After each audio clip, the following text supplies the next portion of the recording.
Alrighty, we've got another 50 plus mile shoe review today. I am racking up the miles on my shoes and it's making me nervous, but this shoe coming up doesn't make me so nervous about racking up my miles on it. Today I'm going to talk about the Saucony Endorphin Speed 2. That's what I've got right here. First, let's go ahead and start off with what this shoe is kind of advertised as. According to Saucony's website, they advertise it as a versatile performance trainer that's good for anything from 5K to a marathon, with an emphasis on kind of the speedier workouts. The price point that I found for this shoe seems to be a little bit varied depending on where you go. I actually got my pair originally a couple of months ago, probably about 2 or 3 months ago. Oh no, I got them for Christmas, so about 3 months ago. And they were $119 at the Dick's Warehouse sale store. It's a slightly older colorway, and that's why they were discounted. I got mine there for about $119. Now I see pairs on sale there for like $84. However, most places online, I'm still seeing them priced at about $160. So it's gonna depend on where you find them. You might wanna, if you wanna get it a little bit discounted, maybe check at your local running stores, because a lot of times they will mark down the older colorways that they still have in stock when the new colorways come out for that. So if you want to find one a little bit cheaper than the $160 that they still are on Saucony's website, even for this older colorway, maybe check your local running stores, check your local discount sports stores and see what they've got them for. Next, the weight on the shoe. I wear a women's size 9.5 in this shoe. Let me just double check. Oh, I lied. We'll get to why I had to do a half size up in this shoe actually later. This is actually a size 10 in women's, and the weight that I got when I weighed it on the scale earlier today was 7.6 ounces or 216 grams. So very light shoe, which is nice. That's very nice for road running, especially over longer distances or anything that's gonna have a little bit more incline. It's less work for your legs to have to pull these things up those hills and keep moving through your gait cycle. That's really nice. The drop on this shoe, according to Saucony's website, is 8 millimeters. It is supposedly 35.5 millimeters in the heel and 37.5 in the forefoot. According to Saucony's website, this is a neutral road running shoe.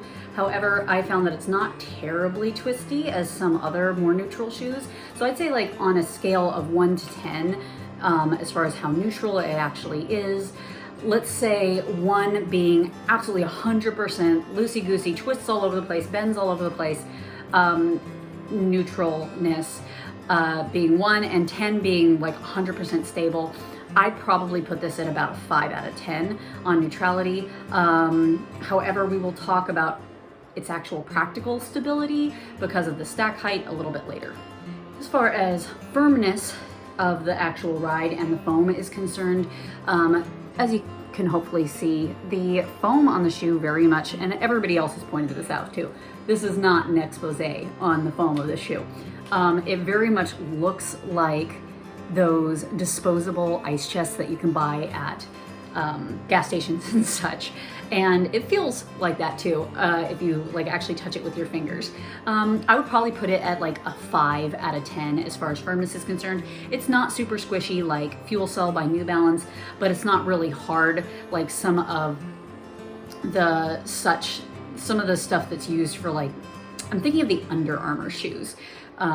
Firstly, maybe not their more upper end ones, but something like the Sonic 4 or something. I bought that shoe once. We're not gonna get into it. I'm getting off track, but I bought that shoe, turned out to be too stiff for me, and I ended up reselling it.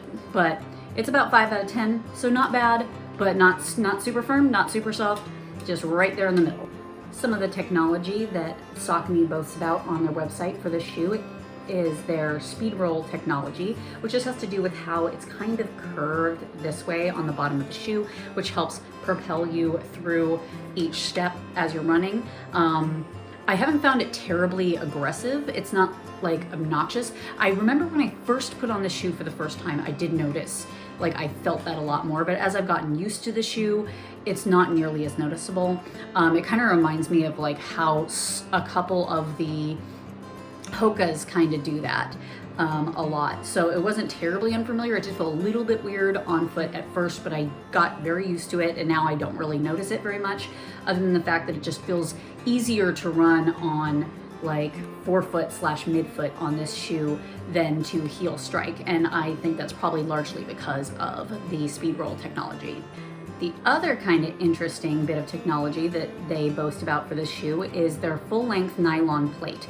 Obviously, the carbon fiber plated racing shoes have been kind of blowing up the market, and everybody's talking about them and going nuts over them and their advantages to performance and such.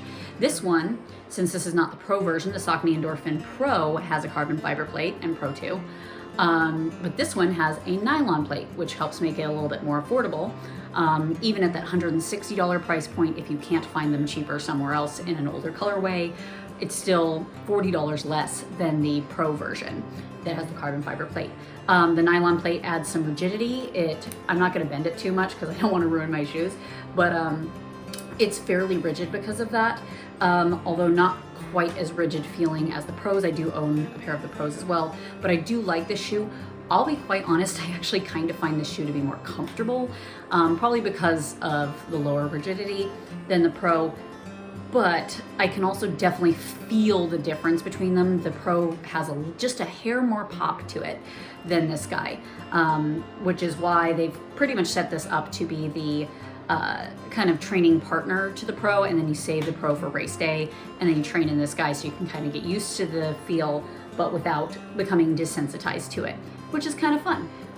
They also like to emphasize their midsole material as the like ultralight power run PB foam. I believe it is injected, I want to say nitrogen injected, but I might be confusing that with New Balance.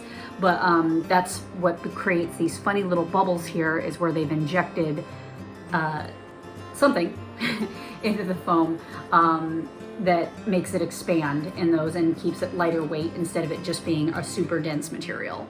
Now, the thing that I don't think they emphasize enough in the tech of this shoe is the outsole. They don't seem to make a big deal out of the outsole. They have XT900 outsole rubber, and I have put 52 miles on the shoe. I don't know how well you can tell on the camera.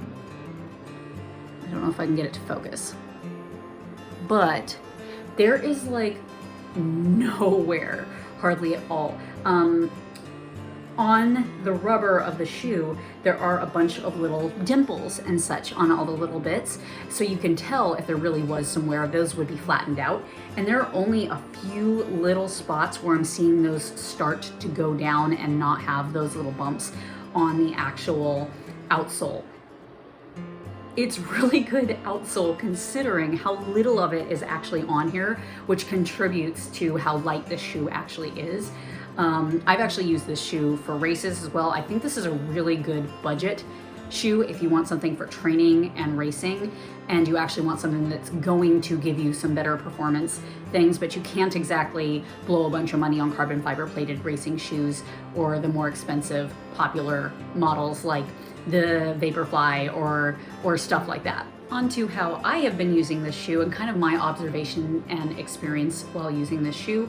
I have used this shoe up to a 9-mile run so far. In fact, well, 9.5 miles. Anybody else out there feel like when runners tack on like the half mile or quarter mile or something when they say how long their run was, that it comes off a little bit like little kids that are like, I'm not 5, I'm 5.5. Anyway, I just think that's a little funny, but I have done this up to 9 miles. That was my long run yesterday, actually, that got me up to 52 total miles on the shoe. And I very much feel like I could have just kept going, even up to like a half marathon. I'm not trained up to doing anything past a half marathon, but I would not be surprised if their assertion that this is good for anything from 5K to a full marathon were correct. It was comfortable, very breathable, nice ride. It didn't feel like anything particularly special underfoot. Definitely not like a really impressive sensation. It just feels very normal and comfortable, but it doesn't feel like, for example, like New Balance Fuel Cell foam, which to me feels very exciting underfoot and just feels like you want to let out a sigh every time you have a footfall of like contentment. It just feels like just a shoe that you kind of forget that you're wearing, because it's comfortable, there's no problems with it, but it's not like super exciting either. It's just a great common daily trainer / maybe using it as a budget racing shoe if you don't have a ton of money to blow. I personally prefer to use this shoe for about 5 to 10K distances if I'm aiming for speed with this shoe. However, I've heard some people complain that it doesn't feel quite as comfortable at slower paces. However, yesterday was a slower pace for me, and I didn't have a problem with it at slower paces. I have not noticed that being an issue. Even at extremely slow, just shuffle jogging pace, I actually found it to be fine. That's going to be up to personal preference and your own personal sense of how your feet feel at different paces in this shoe, but you can definitely try it out. On to pros and cons. I'm actually going to start with the cons just because I personally prefer to erase the bad stuff with good stuff instead of erasing good stuff with bad stuff. For some reason to me, I know it's 6 one way, half dozen another. For some reason to me, it's a little bit like I feel like I should eat dessert before dinner, because that way I'll cancel out the unhealthiness of dessert with my healthy food instead of canceling out my healthy food with my unhealthy food. I don't know. But we're gonna start off with cons. The list of cons for this shoe are extremely low. Actually, I was surprised at that. I had a really hard time coming up with cons for this shoe. Like I mentioned earlier, I was going to talk about the stability of the shoe because it is a neutral running shoe and it isn't terribly twisty, it isn't super twisty. However, it does have a bit of a narrow section right here, so it is not very, very stable. If you typically run in stability shoes, you're probably not going to want to do this shoe. You're probably going to want to do a different one in the Saucony lineup. Also, sometimes I have had a couple instances. In fact, yesterday I was just walking around my house and I had an instance where I kind of stepped on like the outside part of my heel here and it kind of collapsed a little bit and I had to catch myself a bit. So maybe keep that in mind. Also, if you're a heel striker, you're going to notice the lack of stability on this shoe a lot more than if you're a midfoot to forefoot striker. Just something to keep in mind. It's not terribly unstable. It's not horrible in that area, but if you typically run in stability, it's not going to be as stable as what you're used to. As I mentioned earlier, I also had to go a half size up from my normal size. I'm normally a size 9.5 in most shoes, however, and even in most other Sauconys I am. So this shoe ran a little bit narrow for me. As it is, it actually still kind of presses a little bit on my toes more than I would like. I would really prefer if I had a wide 9.5 would work really well for me, but they didn't have that where I bought this, so I got a size 10. So just keep that in mind. However, the mesh is quite flexible. It's very, very like nice in that way. So don't panic too much about it being a little bit narrow, but if you do have particularly wide duck feet like me, or you're used to running in say Altras or Hokas that are known for having a wider toe box, just keep that in mind. You may want to go a half size up. The last con that I could think of, and it's not even really a con because it's just a personal preference, I really like the feeling of putting on a shoe that the moment I put it on, I just get excited to run in it. And just because the sensation underfoot just feels really cool and soft and squishy. I like a soft, squishy ride. This shoe does not really fall into that category. However, it is comfortable and reliable. It just isn't exciting to run in my opinion. Some other people may feel differently. I'm a 135 to 140 pound, 5'5" female. So your weight and height and such can affect how much squish you actually get out of the midsole and how the ride actually feels for you. So unless you're my size and height, keep in mind that your sensations on this shoe may be different. On to the pros, so that we can talk about the fun stuff that I liked about the shoe. And it is a significantly longer list than the cons. It's so odd to me that it is such a longer list because I am not just, like I say, I'm not particularly excited anytime I put this shoe on, but it always serves me well. So reliability, durability, like I mentioned, of that outsole, as well as I will tell you right now at 52 miles, I am not noticing any difference in the pop that the midsole has. That nylon plate seems to be holding up. The midsole seems to be holding up. There is like no creasing on the midsole or anything that implies that the midsole is going to be breaking down anytime soon. Outsole rubber is solid. I freaking love this outsole rubber. Actually, I'm super impressed with how little there is, and yet it's just not wearing down. I have other shoes at 50 miles that are already starting to wear down, and I'm just not impressed with their outsole rubber. This guy does not have that problem. Comfort, it is comfortable. It's not like super comfortable to where when you first put it on your foot, you're like, oh, that feels amazing. It's just that it's reliably comfortable and not painful to run in for even longer runs. Lightweight, that's one of the biggest things to emphasize on this shoe as far as it being a pro. Very, very lightweight. Not a lot of hard work to go up a little bit more inclines in the shoe because of the lightness per shoe. Very nice. Another advantage, especially if you're going to be running in any sort of rainy weather or anything, this shoe dries quite fast. I have run this underwater along with my other shoes. Every now and then I just give my shoes a quick little touch up where I wash them a bit, and this shoe dried significantly faster than quite a few of my other road running shoes. So something to keep in mind, as well as the fact that goes along with running in the rain in this shoe. This grip does surprisingly well on wet conditions. In fact, yesterday, a lot of the road that I was running for my long run was still wet from a bunch of snow and ice melting off, and I had to run through some puddles, and it gave me absolutely no problems.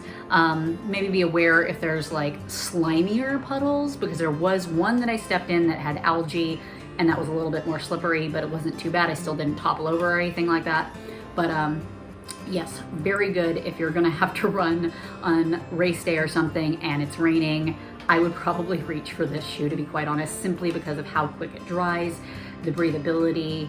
Breathability is very high. I imagine that in the summer this will be quite nice for me as well, since I am prone to blisters.